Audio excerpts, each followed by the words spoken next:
Okay, now I'm on, right? I want to thank everybody this afternoon. I'm having some technology problems, but I would like to make a motion to accept the agenda with some questions. I don't know how we do that. I looked at the minutes, and there were some things that was brought up back in November that I would just like to address. So I guess I'm trying to make some changes to the agenda before we adopt it. Anybody have any ideas on those parliamentary procedures or how that should be worded? What would you like to add on there? There were some things in the minutes that we got a couple of hours ago that we asked for follow-up. Oh, I tell you where we could do it at. There on the agenda, there is number 3 is communications. Maybe the concerns that I'm talking about would fit communications. Because in the November minutes, we talked about the MOU outputs and outcomes and questions and communication. So no, we don't have to change that. We can. I think I can interject there if that's okay with you, County Manager Williams. Yes, ma'am. Of course. Okay. So can we get a motion to accept the agenda as printed? So moved. Is there a second? Second. Okay. All right. All in favor, say aye. Aye. Aye. We do have the minutes from that November meeting, and I'm going to suggest that we get a motion to accept the minutes as printed. Unanimous consent. Unanimous consent. Thank you. Okay, so we will move right on along, and at this point, I feel that I will turn it over to either Haley or Manager Williams on the survey process and how we got to this point. Thank you, Madam Chair. And I'll take this, and Haley can interject as needed. So since our last meeting in November, a couple things have happened. First off, Mayor Gertz started the new year with kind of refreshing committee charges, and one of those was for the Prosperity Committee, and I included it on the agenda, and we'll include it on the agenda from here on out. The second thing is Commissioner Thornton has she offered some ideas to listen to the neighborhood leaders about some of the things that were working or not working for them. And since then as well, I've been on a call with neighborhood leaders. I know Derek Doster with the corridor committees, Atlanta Highway, Lexington Road corridor committees, Butch McDuffie from Transit. So we're having more staff interaction with neighborhood leaders, and they are very thirsty for knowledge. And it's been a great interaction we've been having with them. And going back and forth with Commissioner Thornton, we came up with a list of sort of open-ended questions. And I think that a common theme from my discussions with commissioners and neighborhood leaders is, and something you brought up before, Commissioner Thornton, are we using them as well as we could? Are we utilizing their talents and their connections in the neighborhood? So we talked about a survey process where we would get some feedback directly from them. I've got some questions that we've developed in conjunction with Commissioner Thornton and staff as well that we feel like would be very helpful in hearing from them. And I can talk more about the process going forward, but figured we could review those very quickly if you agree. Is that fine, Madam Chair? Yes. Oh, yes, sir. You're right on target. Okay. So I'll try and make this a little bit bigger for everybody. So these are, this is basically what you do questions that you ask when you really want to figure out strengths, weaknesses, opportunities, threats. And, we're getting at that with what's going well. What are some challenges? What are the opportunities?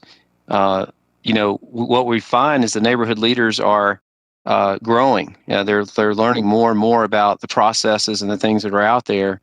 And as they do that, they struggle to make connections within the community. So what are some tools that they could offer that might make things more effective?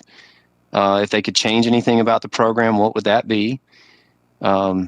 What do they find personally valuable, for themselves and for the people that they serve? And then, we're going to talk more about connecting the outcomes of their work and how we track that. But just from their perception, are there improvements as a result of their work or the clients that they're interacting with over time? So those are some questions that we thought would be helpful. If we could get some really good feedback from them, we would tease out any themes that emerged, and that would be something we could discuss further with this group and with staff as we think about any modifications to scope or what were our expectations from them, and how we really help connect with the community. So with that, Madam Chair, I'll turn it back to you. Is there any questions, Commissioners Edwards or Hamby, about the survey? Any thoughts? Looks good to me. Commissioner Edwards, you good? 1 second. Okay.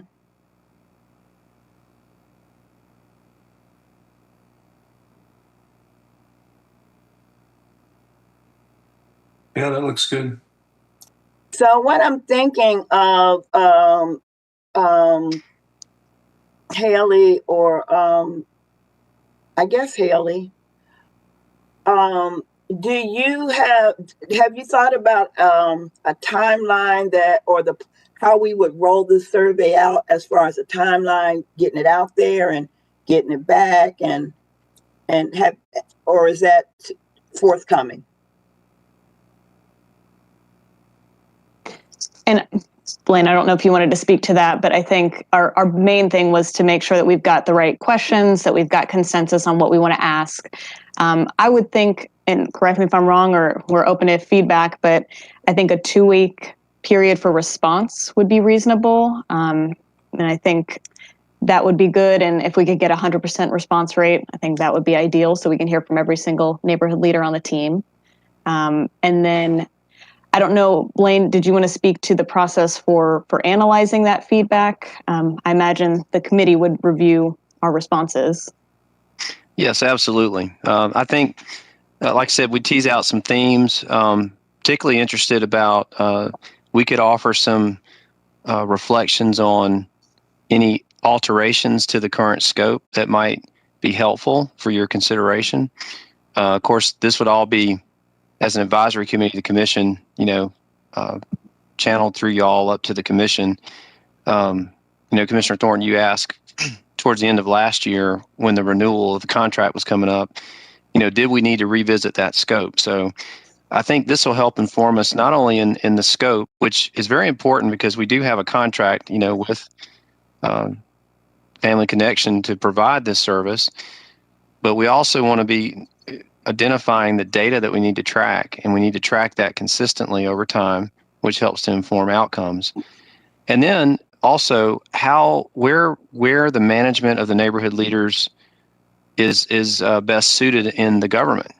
And we've been using housing community development, and there has been, I think, necessarily sort of a case referral, a referral type function, which I think is helpful, but I've heard some of you say that shouldn't be all it is.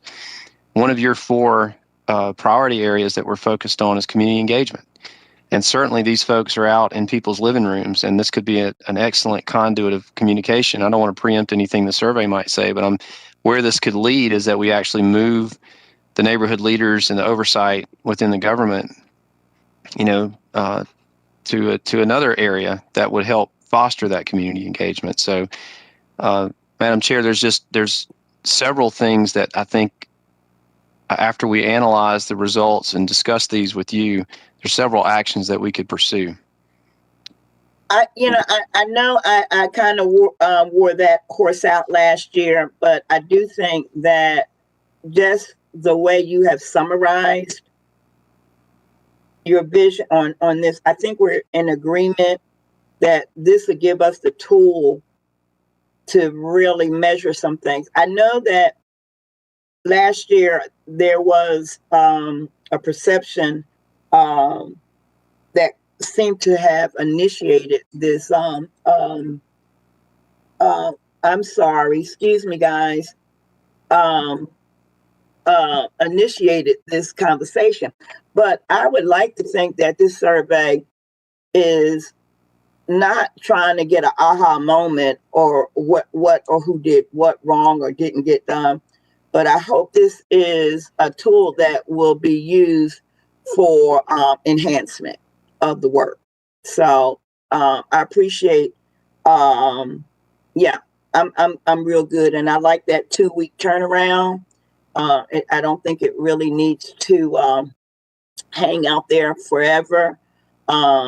So I will leave this in your hands unless anybody else from the commission wants to speak to this.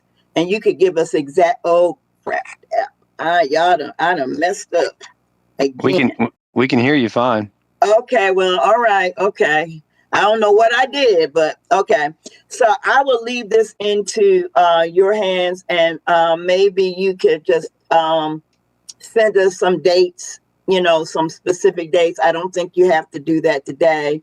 That we'll be looking out for. Is that good? Yes, we will do that. Okay. Again, now I have screwed up my screen, so I'm in the dark. Could someone tell me the next issue that was on the? Oh, wait a minute. It was communications, wasn't it? Yes, that's correct. I think you answered a little bit of. I know you have some more things you're going to share with us, Blaine, but revisiting the MOU was one of my concerns that was in the November meeting. I think this answers my concern, addresses where I wanted everything to kind of fit. I think that we would look at the surveys, and then we could look at the MOU, and then we could come up with, and which would also include the outputs and outcomes that Commissioner Hamby brought up. So those two things that are in the minutes from November the 16th, I think it fits in nicely with the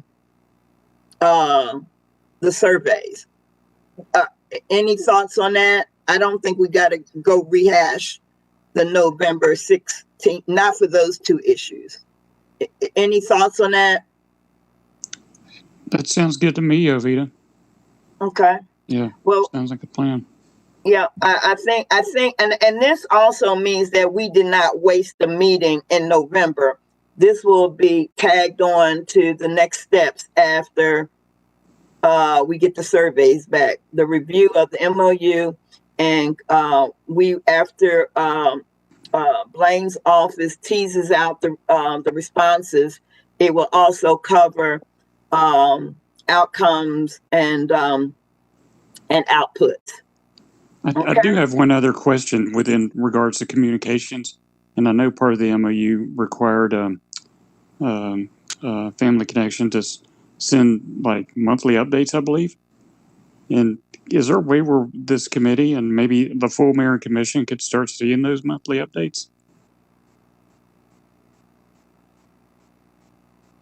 County Manager Blaine? Absolutely.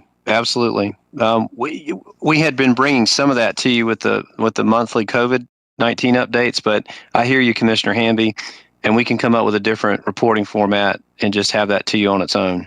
Okay, thank you. And I don't even know. I mean, you could send it to everybody, but I think on with this committee that would be helpful as we move forward. Now, Commissioner Williams, you did say that you are using, is this the right time to talk about this new software that the neighborhood leaders are using? Manager Thornton, I think you called him Commissioner Williams. Oh, I'm sorry. I was going to say, Madam Chair, for Commissioner Hamby jumped on that. Oh my Please God. don't make me a commissioner. Sorry. Please don't make me a commissioner. Oh my God. I'm sorry. I'm sorry. No, Madam Chair, Manager Williams. Manager Williams.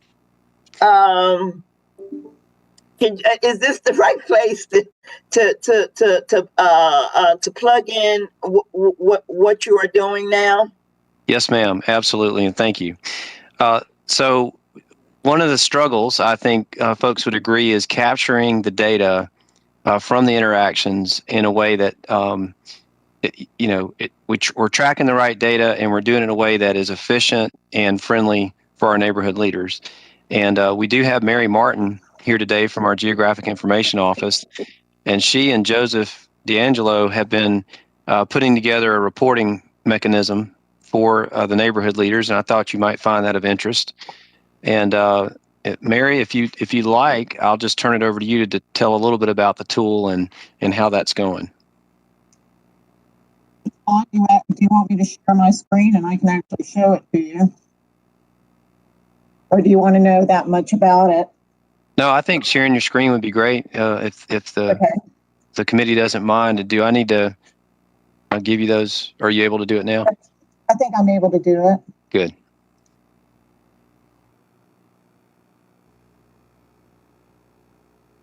Can you see my screen?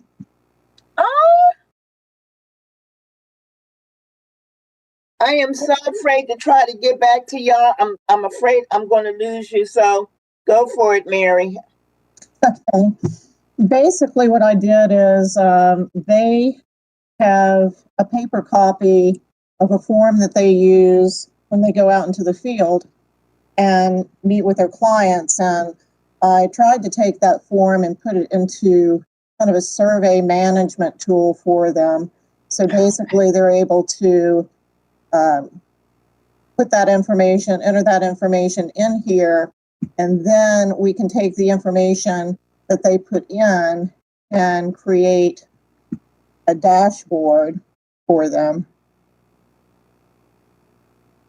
This is kind of an overall comprehensive view of all the different neighborhood zones, but prosperity zones, but hopefully they can use this information, and instead of them having to use a paper copy and count and figure things out from that, this will automatically update based on the immediate responses to the survey.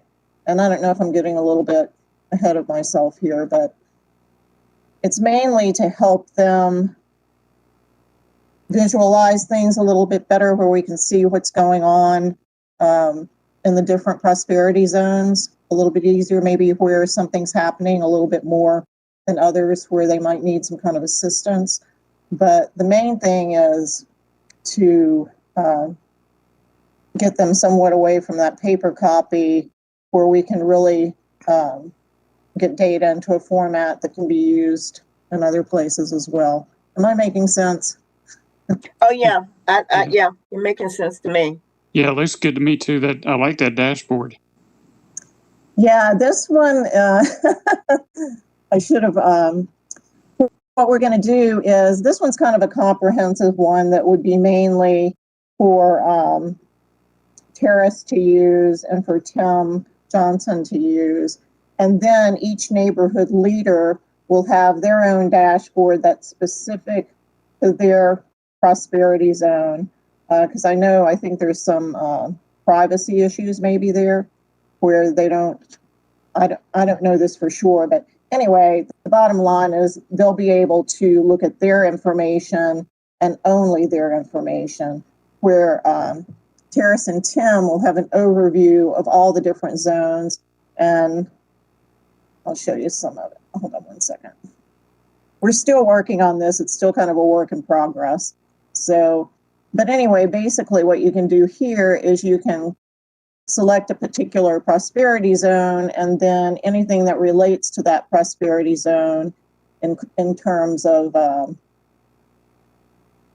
the questions that are asked, like the community needs, whether childcare, COVID-related, education, would show up on the dashboard specific to that particular prosperity zone. And it gets into, like, if for some reason they chose COVID, then they would check whether it was education and promotion, flyer distribution, testing, or vaccination. And if they choose one of those, it's going to ask them how many. And so that way we can keep weekly, daily, monthly, however long count for each of those.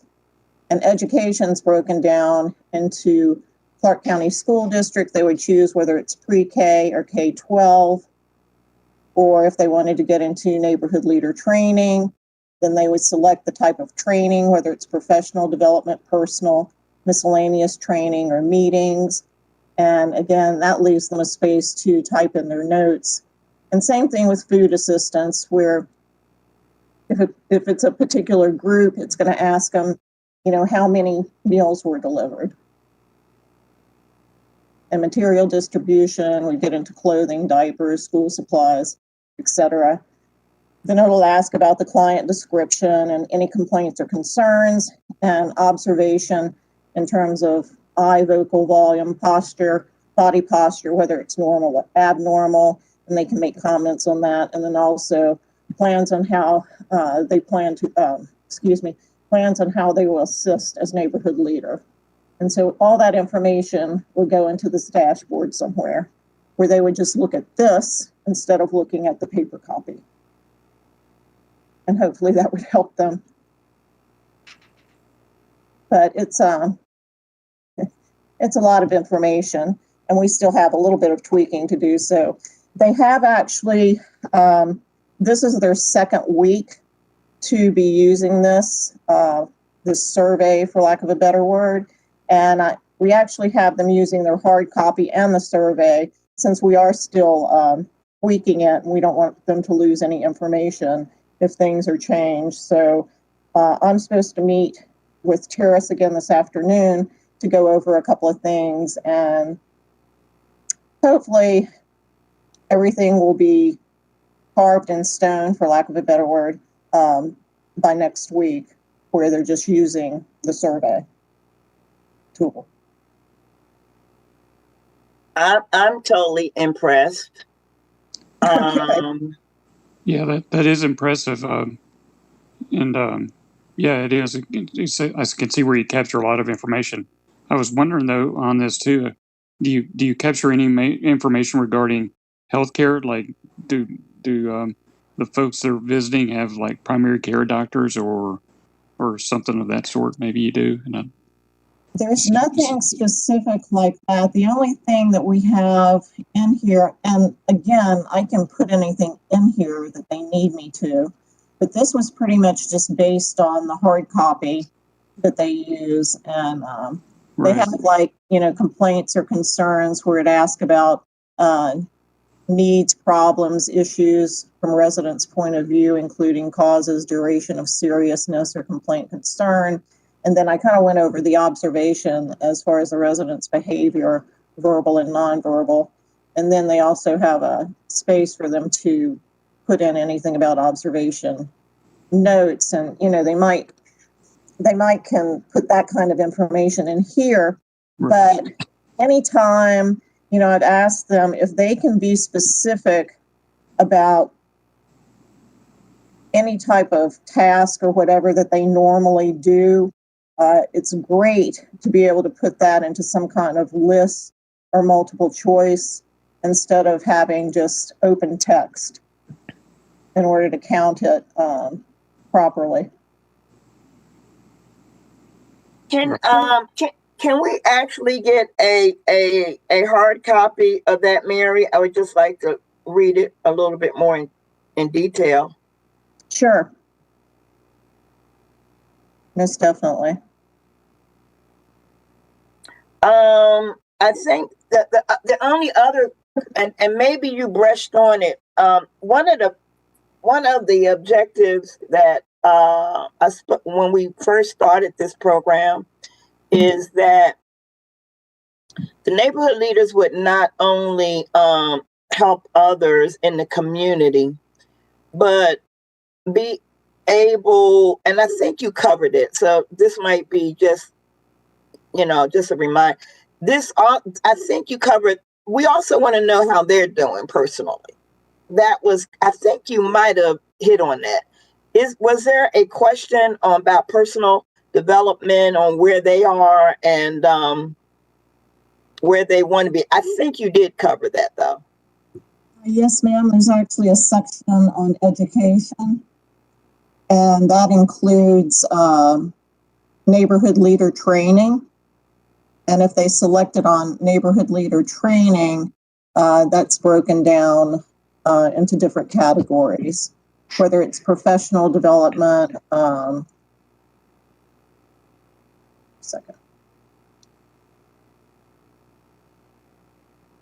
meetings. I'm not finding it right now. But anyway, there is a section on there where it would include, again, meetings or, any type of professional development, personal type development, miscellaneous training, any type meetings or events that they might attend. And I guess my thought is, I know that several neighborhood leaders have purchased a home since becoming a neighborhood leader. I also know several have, vehicles. And to me, that is building prosperity for them also. And so that was kind of where I was headed. Some personal goals and objectives that they may have acquired because of, or, with the help of being a neighborhood leader. I think that's what I was trying to get to. Okay, well, we can add anything to this that you would like us to, if that will help. Yeah, I do think that we're doing more than one thing, and sure. I think that personal growth or achievements are major. So yeah, I think when you send me the hard copy, and especially since you're still tweaking it, maybe we can share some thoughts from the committee. Okay. And Commissioner, if I could also add, I believe we can confirm this with Terrace, but I think some of the things that you're getting at with the professional or personal development of the neighborhood leaders themselves is collected elsewhere in the program. Like, these are their ongoing case notes, but I think we are collecting that. But we can check with them and get back with you. Sounds like a plan. Commissioners Hamby and Edwards, any comments? Any thoughts? Looks good. Okay. Well, we're going to move. Blaine, was that the end of that presentation? Yes. Thank you, Mary, for being here today. Thank you, Mary. Yes, sir. Yes, ma'am. I think the next thing on the agenda is, I am sorry again, on the agenda was the grant program. I think Blaine has some good information for us. Yes, thank you, Commissioner. Let me pull that up real quick. Well, I wanted to talk to you. So Haley has made offers, and they've been accepted to 2 individuals.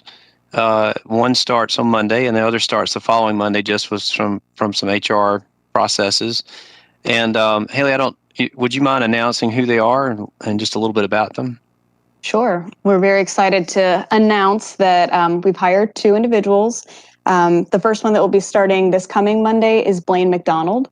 She most recently served as the service director at Family Promise, which is a shelter that serves homeless families. So we're really excited to have her start next week. And then the following week, we will bring on Coral Rogers, who most recently served as a neighborhood leader So we're really excited to have them. We were really trying to get with the hiring process, individuals that had grant writing experience. And what we were really hoping for is individuals who have worked in this space in the community, who have relationships with nonprofits in this community. And we think we've got that with these two individuals. So they're going to be hitting the ground running in the next couple weeks. Haley, what do you see as their I did not see the job description, but what do you see as their role to the community at large? Sure. Well, and if I could, I don't want to preempt Haley, but I was going to talk a little bit about some of our thoughts, if it's appropriate, Madam Chair, about just standing up a grants program and how that things that we need to consider and how that relates to the commission objectives versus the community objectives. So I think I might get at your answer if you don't mind, and if I don't, no, I don't mind. Okay, take it away. Well, here's some thoughts just for a lot of folks, and I've been a grant writer in my past. And grants they're more than just applications. Funders don't just offer money for free. Inherently, they are seeking to incentivize programs or outcomes that they want to see. And oftentimes they have very specific requirements. So, grants work best when you find an eligible activity that's already happening and it's producing some outcomes, and you can put that in the grant application. It makes it a more compelling a competitive application. So, some type of balance is helpful. Of course, we all know, and we probably all tried it, you're wanting to start a new program, you don't have any funding. And so you bend the objectives of the program to fit that particular grant. Or you take an existing program that's hurting for money and you change it to fit the grant. Now that could be challenging, because there's some common information that funders are looking to make.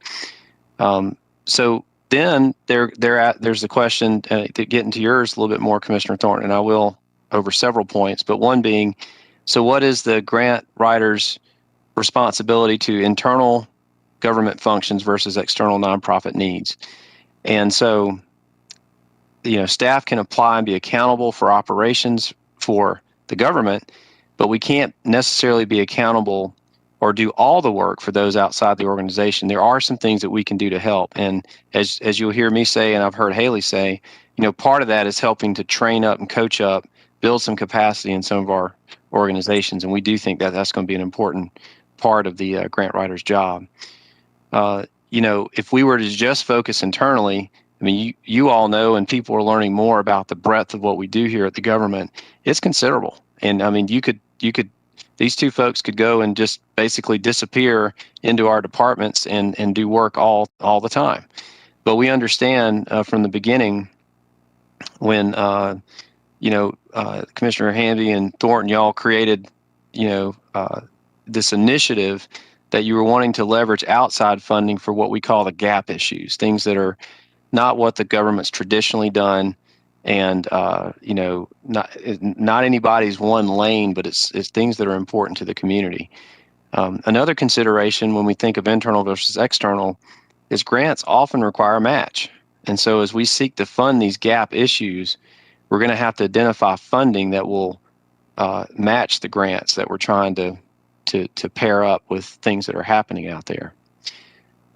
When we think about these gap issues, whether it's the Vision Committee through HCD or Envision Athens or, the comprehensive plan, I mean, there's any number of places we could go to search for that. I would offer to you that we would start with the Mayor and Commission's focus priorities, and we've most recently talked about those the last couple of retreats. Homelessness and affordable housing, criminal justice reform, community engagement, and workforce development. That could be a starting point for where we start to focus these new grant writers and looking for opportunities.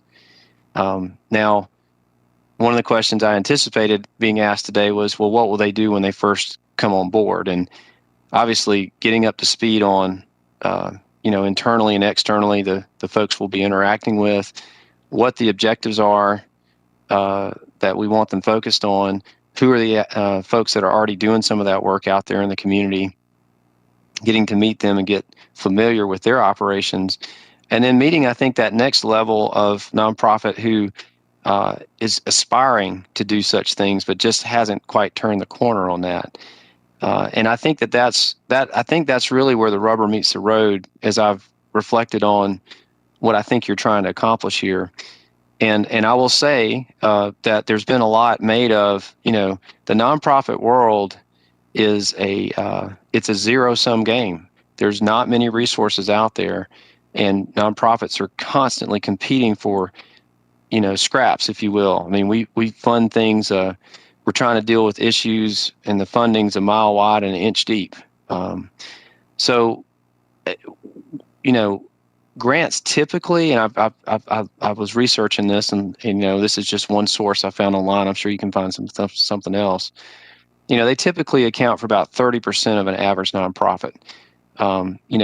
Grants are a critical aspect of a diversified fundraising plan that any nonprofit should have, not the sole source of funding. And I think that might be a perception of grants that, I'm just going to apply for this grant, I'll get this grant, and then this is going to take care of it, and we're going to be able to do the work that we need to do. And it is a critical piece, but it oftentimes is not all of it. So the other point I made earlier was that grants are typically easier to attract when they can be used to fortify an existing activity that's already producing the results the funder wants, and you're really scaling it, and you're making it expand, because you can prove to them, well, here's the outcomes we've had, here's the work that we're doing, and it's a quick connection to what they're doing, as opposed to funding a brand new startup program or initiative with no track record at all. Those are hard to get funded, because it is a gamble on the funder's part, and they only have so many resources, and they want to see certain things happen. So, that in and of itself would indicate that a higher percentage of grants capture, the success of that, would be with established programs and nonprofits. But that doesn't really speak to the issues, I think, that I've heard you say, Commissioner Thornton, that we've got to build, the ability of folks in the community to do more good work that they're already working on. And so for that, there's the whole grants management aspect, which I'll talk about. But I think the true change will come when we help these nonprofits, build more knowledge and experience when it comes to grant writing and just the general, running of nonprofits. So, and I won't get too far ahead, because I know Haley has her thoughts about this as managing these folks. But when we come to the actual grants application, so there's going to be some training, we think, involved. When you break down the grants management process, you've got the grant writing side, and getting to your question finally, Commissioner Thornton. How are some ways that we think that we can be of help? So we can't run the programs for external nonprofits. We can help them write the grants. We can certainly do that. I'll get into more detail with that. We can help advise them on compliance. So it's not as if these grant writers, if you were to put them in that position, then after maybe 1 or 2 or 3 grants that were successfully captured, all of their time would be spent on that. And we think that there's some merit to leveraging them to enable nonprofits to be able to help themselves through the process. When it comes to grant writing, identifying those opportunities that are out there, I think that's something we can definitely help with, and helping to customize the fit. So we've found some opportunities. We can telegraph that to relevant nonprofits, and then, those that are interested can come forth and say, how do we make this fit? And we can maybe give them some advice there as staff. Storytelling is a very big part of grant writing. The funders are trying to sift through competing applications for something that really speaks to them. And that really, can come from existing beneficiaries of the nonprofit's work.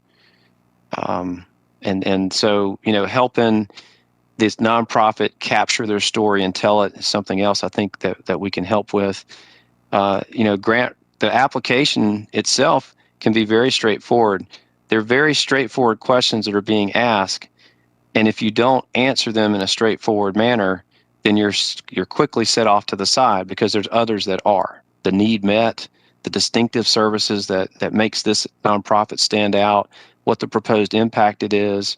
And then the funder wants to know, well, if I continue to fund you or if I don't continue to fund you, will this good work continue? So sustaining the work is also part of that story that needs to be told. And so we can help on the storytelling and answering the right questions. One that, and I think this is where, and if you ask, I am not a grants expert by any means, but this is my personal experience and watching others. If you ask any of our established nonprofits who tend to get a lot of grants, I believe that they would not disagree that establishing a personal connection with those funders is important. So it's very much relationship. You've got to bring some credibility there, and then you've got to interact with them, and they have to get to know you and be comfortable and trust that you're going to do what you say you're going to do. So that is a lot more than just getting downloading a PDF of an application, answering questions, and handing it in. That's why that distinguishes folks who get turned down for grants for those who get the grants. And that's just the writing of it. There's a lot that goes into grants management. And once you get that grant, it's more or less a contract. It stipulates how the money's supposed to be used. Very important, it asks how it's to be reported, the use of it, and what period it covers. And so with nonprofits, and we see this, and Haley, I won't speak for you, my own observation as we've come through this COVID period of resiliency package funds and CARES Act package funds, that the smaller nonprofits have struggled to some degree with their reporting. That it's onerous, and it's not the sexy part of the job where you're actually out there helping people. But in order to keep the funding, it's absolutely critical. And so I think that that's part of our training in helping nonprofits is create that discipline to be able to, identify the outcomes, collect the outcomes, and report the outcomes. And that's something I think that reliability and consistency is something funders are simply looking for. Blaine, do you mind if I interrupt and ask a quick question? So I appreciate that, and I totally agree with doing what we can with nonprofits to help nonprofits build their capacity. I was also, in my mind, and I don't know about others' minds, but in my mind, when we first started talking about this, I was also looking at it as a way for the government to build capacity for what we're trying to do with the prosperity package and other things, so that we're not totally relying on general fund dollars for programs such as the neighborhood leaders and things such as that. So do you envision, you see where I'm going? I mean, I think when we first came up with all this, we were thinking also the grant writers could help us find and leverage our general fund dollars into grant dollars or whatever else is available out there. Because I think the work we're doing here on a lot of levels is unique and of interest to people who may want to, who do fund things like this. See where I'm going? I do, and I appreciate that question. And this brings us to a very interesting point to consider. And as we've all learned together through COVID, in some cases, we as the government have tried to stand up a new service, which, I know that there's different perspectives on how fast things should happen, but it does take some time to get it in place and get the people hired and get the work going. And then there's not wanting to replicate what's already being done in the community. So I think that's an important answer to your question. We can certainly do that. We can go out and find these funds. The question is, once we get a grant, to leverage additional general fund dollars to accomplish some of the things that you want. If it's under these four categories that we've talked about, workforce development, we're not the only game in town, but we are doing some of that. Affordable housing and homelessness, we're more a facilitator of that. We're not an actual provider. So if we were to attract grants along those lines, it would be in partnership with an existing provider, I would think. Criminal justice, that is pretty much under our umbrella solely. So we could, match our general fund dollars and be responsible and accountable for that. And citizen engagement is something that you want us to work on more, but there may be a partnering with others who are doing like the neighborhood leaders, who are out there doing the work that we could augment. So to answer your question, yes, sir. I guess what I was saying is, if there was a program like the neighborhood leaders, if we want that to continue, we're going to need something other than general fund dollars to make that happen. I 100% agree. And I want to say, I'm not a great grant writer, but I'm an experienced grant writer. And what you described is exactly what I was expecting on that part. I did not expect grant writers to go sit down with every nonprofit and write a grant. But what I do, Okay. but what I am looking forward, maybe quarterly trainings on grant writing, being able to build up a directory of possible grants, like at the Hurt Grant Library in Atlanta. So, and the other thing which I'm big on is how to help these organizations collaborate together, and collaboration, not to be trying to get everything, because it doesn't work that well, and helping these organizations learn how to diversify their funding, because it's more than a grant. You've got to have a financial resource development plan if people are going to be sustainable more than one activity or 1 year. So I'm okay with the what you described, and I didn't know if you knew that's where I was coming from, because I want to be real clear. I do not expect them to sit down, and but I do know that I know over 10 years, I was trying to find a way that some of our regular CDBG grantees could mentor and partner with some of the smaller innovative or fledgling groups, and let them help them to take them to, because when we give money to the same folk all the time and don't create a new spot for somebody else, we're back where we started for it. So I was looking for exactly what you described. I think that what Mike brought up, a foundation like the Rockefeller Foundation, which has all these different categories, would never look at some of these smaller groups that are doing the work they're looking at, but they would look at a larger group, maybe the Housing Authority working with, another group. So I'm hoping that they will teach nonprofits that grant writing does not resolve or solve their problems of the work. That is so important for people to understand, and be able to give them direction on diversifying their funding and how to find funding, and give them the training to write that up. At the same time, and I know what you're talking about, we got a lot going on, but we do need to start building a grants pot for the local government.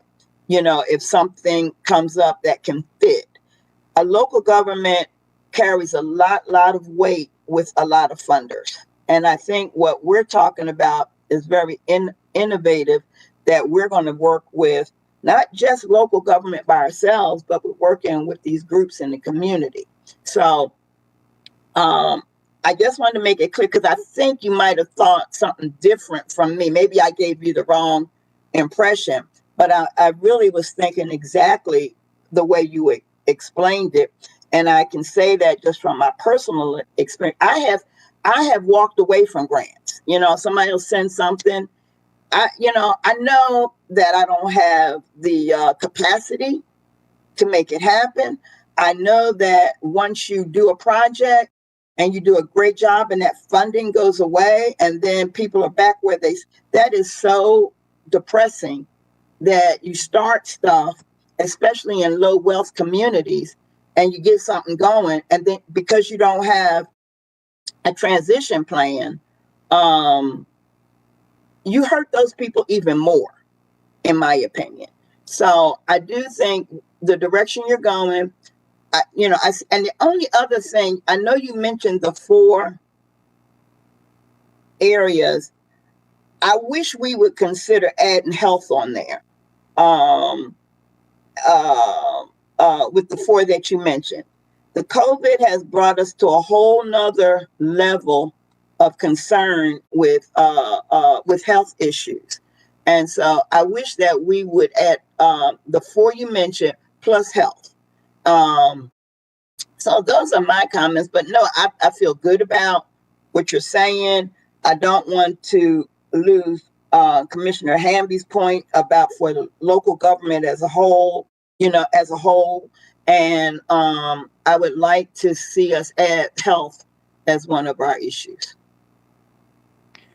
Well, I'll defer to Haley in a second, but everything was very consistent, Madam Chair, with what our thoughts are, and I think Commissioner Hamby's dead on. And as it relates to health, let me just mention this. So, for instance, the neighborhood leaders, that is about a $800,000 annual expenditure. And as you'll hear in our budget discussions, things are getting tight, and we're not suggesting that goes anywhere. But if we could find grant funding to supplant that, that would be so much better for everyone. The other thing that I'm reminded of is the recent Athens Eats discussion. And in the wake of COVID, y'all have put a tremendous amount of money into the community and relief, through the resiliency package, almost $6 million, and of course the pass through the CARES Act funding. And unfortunately, I think we are going to be struggling with how to sustain that, as the hopeful pandemic comes to a close. And I think Athens East was one of those issues, because without our participation, that extra expansion that we were funding was going to come to an end. And we want to diversify the sources of funding so that some of these programs can be sustained, in the community and not just disappear once we step away from it. So when it comes to health, that's another good point. So health is not something that we've traditionally done. So that would, in this case, our folks would work with healthcare providers, let's say Mercy or, neighborhood health center, and we might spend some of our time helping them match them up with opportunities, and then maybe give them some technical guidance on that. But ultimately, they would be doing the work, and we would help connect them with that. So I think it depends on the topic, Madam Chair. In summary, it depends on the topic about how much our internal forces are involved, or how much we're really just trying to facilitate for that external partner, success. Well, I do think what you're saying, and this was the intent of the prosperity package from the very beginning, was to invite and ensure and welcome other folk around the table that are not traditionally around the table. For those folk that have always been around the table, they think they're doing good work, and they probably are. But I know there are other folk that we need to. That's what the gist of the prosperity package was for me. So I think we're good. I'm good. I'm gonna be looking forward to how we can get better, and not just be able to name 1 or 2 groups, because those are the ones we're familiar with. I appreciate that. I'm sorry, Haley, I jumped all over your part, didn't I? I apologize. I'm sorry. No, I appreciate hearing all this feedback. And it's definitely, these are the conversations we've been having, talking about bringing on these 2 individuals in the next 2 weeks. And I just want to remind you guys too, I know I've spoken about it before, but HCD is part of a nonprofit training series partnership. So that includes the Community Foundation, United Way, UGA's Institute for Nonprofit Organizations, UGA's Office of Service Learning. And that group offers monthly trainings related to nonprofit training topics. So often we see those trainings where we see maybe like 30 individuals attend from different nonprofits in the community. But I know when I attend a training where there are a lot of people, if I'm not hearing anybody else ask questions, it makes me less likely to ask a question if I don't understand something. And where I see our grant specialists serving a really important role is being able to do that individual follow-up to speak about individual concerns, individual questions, because we know that there are nonprofits at different levels in the community. And I love the topic of nonprofit mentorship, because I've heard from some of our larger, more go-to nonprofits in the community that they would love to mentor some fledgling kind of grassroots organizations. And sometimes when those grassroots organizations apply for grant opportunities, they're often looked over. But if they're partnered, got an MOU with one of these larger nonprofits, and then they can leverage that kind of experience down the road, that's a really great way for them to grow and be able to apply for opportunities on their own. So I love all these feedback or all these comments, and I'm excited to talk over these thoughts with our grant specialists when they're in the virtual office. And I think when the other thing that we need to make sure, the financial reporting, that can either make you or break you. You could do all the good work you want to do, but if those reports and finances are, it can hang you. And I think a lot of people are into just doing the work, and they should be. And I know that Commissioner Hamby is going to have to leave, so I am going to. I know we had the participatory budgeting next. On for discussion, and I've added that back on because Commissioner Edwards had mentioned last year that he was still interested in that, but there's nothing really new that has changed. I know I spoke to you about it, Manager Blaine, but there's nothing new. And if we could just hold that one just to keep our meeting to this hour. And if that's okay. Yep, just 10 seconds on that. Big Rocks is a week from today or yesterday. Mm-hmm. So we've been waiting to see how the budget was going to shake up before we proposed anything and got expectations up in the community. Unfortunately, budgets are tight, as you'll see next Wednesday, and we can talk next steps after we have Big Rocks. Okay. And what else? I'm looking at, I tried to jot down the agenda since I couldn't. What else am I missing, guys? Next steps. Next steps, yeah. Next steps. I'll just give you my thoughts. We're going to in 2 weeks. Within the 2 weeks, we're going to do the surveys for the neighborhood leaders. We'll let Manager Williams send us a timeline. Then I think the other thing I remember, Mary's going to send us the dashboard just for our information. And I think Commissioner Hamby would like to have some summary reports from the neighborhood leaders. And I noticed that on our mission, it said that we would be meeting quarterly. And that was an oversight because I should have picked that up. But I do think we'll probably be meeting after Manager Blaine Williams gets back with us about the surveys. So I'm sure it will be sooner than quarterly. Any thoughts? Sounds good. Manager? I see you thumbing up, Commissioner Edwards. I see you thumbing up. With that, then I'm going to, there you go. Thank you, Blaine, thumbing up there. Commissioner Williams, thank you. We're going Thanks, to Manager go Hamby. ahead on and ask for an adjournment. So move by unanimous consent. By unanimous consent. Thank you all for everything. This was a really productive meeting.